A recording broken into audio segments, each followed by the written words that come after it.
if you think about actually what we're talking about with this idea that Christ is, let's say because he's the most high, he's not in competition with other gods. Mhm. They don't have to be purely mythic constructions of the very vivid imagination of all cultures around the entire earth. Like, that's fine. You can just ignore it. You know what I mean? Because it's not like he's in competition with them anyway. But you're kind of missing the point when you do that. And it's like, we even have precedent of the Apostle Paul not ignoring it when he goes through in Mars Hill. The first two verses of that section, in verse 22 and 23, Paul's talking about being in Mars Hill. He says, "Men of Athens, I perceive that you are too superstitious, or that you are all very religious," right? That you believe in these gods, you believe in all these things. He says, "I passed by and behold your devotions. I found an altar with this inscription: to the unknown God. Therefore ye ignorantly worship him, I declare unto you." In other words, you have a stone over there to a God that you don't know. Allow me to introduce you to him. Mm-hmm. And Paul uses this exact same idea of, I'm not going to waste my time trying to tell you how wrong you are. Let me tell you the right answer. Yes, and in doing that, let me even quote your own poets when I quote and I say that in God, that we live and move and have our being. Right? He's not Mhm. afraid to go and pull a book off their shelf and say, "Oh, I know this too," but let me connect it into truth. Right? That doesn't mean he's taking that whole book and saying, "Now this whole thing is blessed and scripture." Right? We don't have to look at it that way. So I think it's really important and really helpful to lay some of those boundaries. It's also really neat when you start seeing some of the kind of spiritual warfare aspects of what was going on with the proclamation of the gospel, even just in the minds of people, let alone in the reality of what was going on. Right. One of the really kind of interesting examples I see of this is when you have Paul writing to Timothy, and he's talking about the whole kind of roles of men and women and these things in First Timothy 2. He talks about women being saved through childbirth, and you're like, what in the world is that? Right? Nobody knows what to do with that. But part of the reason they haven't known what to do with it is actually comes down to the dating of some of what we understand about Artemis, and things being dated later on. And then now people are starting to realize, actually, no, this is something we would date earlier. This is something that's relevant to the biblical text. And you look at it and you go, okay, Paul goes to Athens. He's declaring the gospel. There's a rager of a riot where they're like, great is Artemis of the Ephesians, right? So Artemis is a big deal in Ephesus.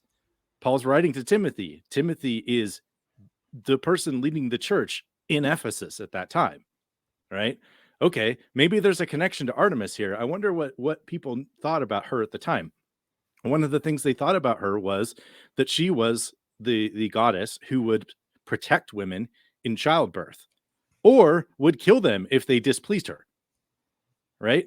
So you have Paul basically saying, like, you have all these ideas in your head about who Artemis is, and you are scared of her. Let me reassure you, you do not need to be afraid. God can save you through childbirth, and it's actually through the childbirth. There's actually a definite article there. So he's pointing to Jesus as the child, right? But also then kind of a double meaning of God can save you even through the bearing of children, regardless of how much you fear this other goddess, right? Because God is the Most High. He is the one that has the power. Christ has conquered the power of sin and death, and he holds the keys of death and Hades.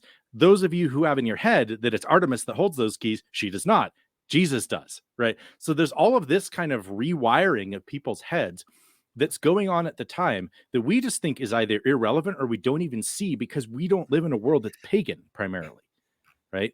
We have a lot of neo-paganism starting to pop up, and we have a lot of ways that our secular nation and culture has a lot of pagan things to it, but we don't see people all the time walking down the street and say, look, there's an idol, unless you're in a place like Memphis that started, or what, Nashville, they put up a couple that are kind of weird. But yeah, I mean, we just don't see that, so we don't even think about it. But this is the kind of stuff that's in their heads, and Paul is going and meeting them where they're at. The other apostles are going and meeting them where they're at and saying, however you understand this, let's rewire that a bit, because the truth is something different. The truth is the gospel. The truth is that Jesus is victorious over sin, death, and demons. And oh, by the way, your gods are demons. So how's that for fun? Yeah, I'm sure that went over like a brick cloud. He didn't. I don't think he actually said that directly to people he was preaching to, but he does say it to the Corinthians when he's like, don't eat food that's been sacrificed to idols. That gets you in participation or communion with demons.